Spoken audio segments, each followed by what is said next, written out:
Hingga Minggu pagi, petugas medis RSUD Ciawi masih merawat 5 pasien luka-luka akibat kecelakaan di pintu tol Ciawi 2. Seluruh pasien berangsur-angsur pulih dan sopir truk Bendi Wijaya sudah membaik dan siap untuk diperiksa oleh polisi. 5 pasien yang dirawat di RSUD Ciawi seluruhnya ditempatkan di dua ruangan, yaitu ruang Bougainville dan ruang anggrek. Pasien yang dirawat di ruang anggrek atas nama Ryuji Adriana dan Nur Wahyudin. Sedangkan di ruang Bougainville tercatat atas nama Sukanta Nur Samsu dan Bendi Wijaya yang merupakan sopir truk tronton. Untuk pasien atas nama Bendi Wijaya yang merupakan sopir truk tronton tersebut, kini kondisinya semakin membaik. Anggi, sang istri mengungkapkan jika suaminya saat ini sudah bisa diajak untuk berkomunikasi. Sementara itu, untuk 2 korban yang terbakar belum berhasil teridentifikasi dan hingga kini masih tersimpan di ruang forensik.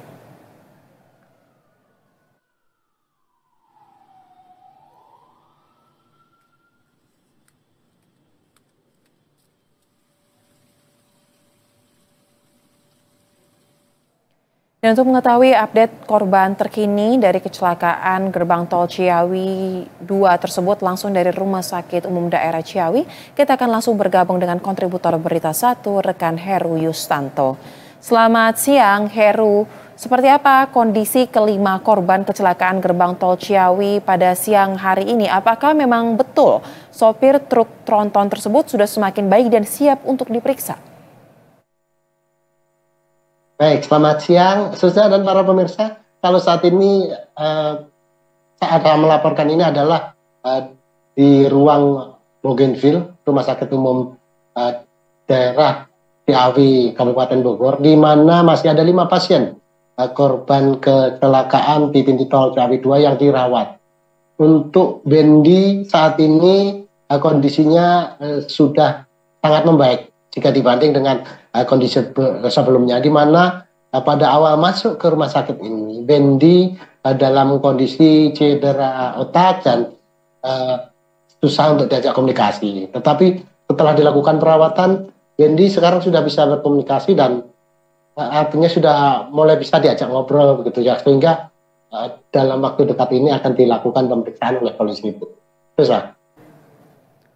Baik, kemudian apa yang menjadi alasan mengapa korban hingga saat ini belum bisa dipulangkan meskipun kondisi semakin membaik, Heru? Baik, baru saja saya juga berkomunikasi dengan Direktur Rumah Sakit Umum Daerah Ciawi, Dr. Fusia Mediawati, bahwa untuk 5 pasien ada 1 yang kondisinya up and down, artinya menurun, memburuk, menurun, naik turun, itu atas nama Nur Wahyudin, 61 tahun, dan ini masih sangat dipantau. Sementara untuk 4 pasien lain kondisinya terus mengalami perbaikan. Memang mereka belum diperbolehkan pulang karena dari pertimbangan medis dari para ahli medis di sini ditunggu sampai 7 hari untuk menyatakan benar-benar para pasien ini dalam kondisi pulih, sehat, dan tidak ada dampak dari benturan. Mengingat dari para korban ini adalah mengalami cedera kepala akibat benturan, sehingga ditentukan waktu 7 hari untuk melakukan final screening. Artinya jika 7 hari ini benar-benar aman, mereka bisa dipulangkan. Susah. Baik, kemudian informasi yang beredar juga, Heru, untuk para korban kan ditempatkan di ruangan berbeda, di ruang Bougainville dan juga di ruang anggrek. Lantas untuk Bendi Wijaya, di mana ya ditempatkan? Apakah ada penempatan khusus mengingat bahwa keterangannya sangat penting untuk dapat menyelesaikan kasus kecelakaan ini? Ya, betul sekali, Zaza. Mereka, para pasien, 5 pasien ini ditempatkan di 2 ruangan, yaitu ruangan Bougainville dan ruangan anggrek. Untuk di ruangan anggrek ini ada 2 orang, yaitu korban Ryuji Adriana, yaitu yang seorang balita yang mengalami luka, dan Nur Wahyudin. Sementara untuk di Bougainville ada Bendi Wijaya, Nur Samsu, dan Rupata. Nah, mereka ditempatkan yang berbeda. Khusus untuk Bendi Wijaya sudah ditempatkan di ruangan Bougainville dengan pengamanan dari petugas Satlantas Polres Polresta Bogor itu. Mereka dijaga untuk tidak pulang-pulang atau seperti apa gitu. Baik. Kemudian selain para korban luka-luka, ada juga korban tewas yang mengalami luka bakar sangat parah. Dan hingga saat ini informasinya belum berhasil diidentifikasi. Apa yang menjadi kendala dari tim forensik untuk melakukan identifikasi dan apakah sudah ada mungkin dari pihak keluarga yang memberikan sejumlah data terkait antemortem mungkin untuk dapat menjadi pembanding dengan hasil yang diperoleh oleh tim forensik?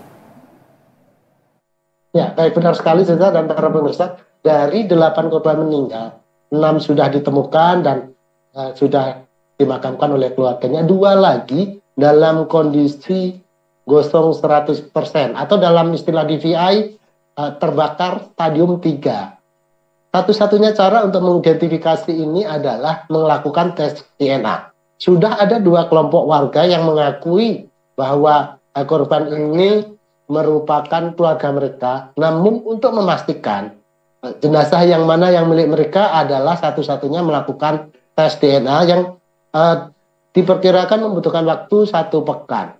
Informasi dari Kanit Gakum Satlantas Polresta Bogor, Ibda Santi, kemungkinan akan sudah keluar hasil tes itu Senin. Jadi Senin kepastiannya begitu. Baik, kita akan nantikan bersama-sama ya rekan Heru Yustanto hari Senin besok seperti apa terbaruan dari proses identifikasi dan juga bagaimana kondisi dari para korban dan juga penanganan kasus ini. Terima kasih rekan Heru, selamat kembali bertugas dan jaga keselamatan.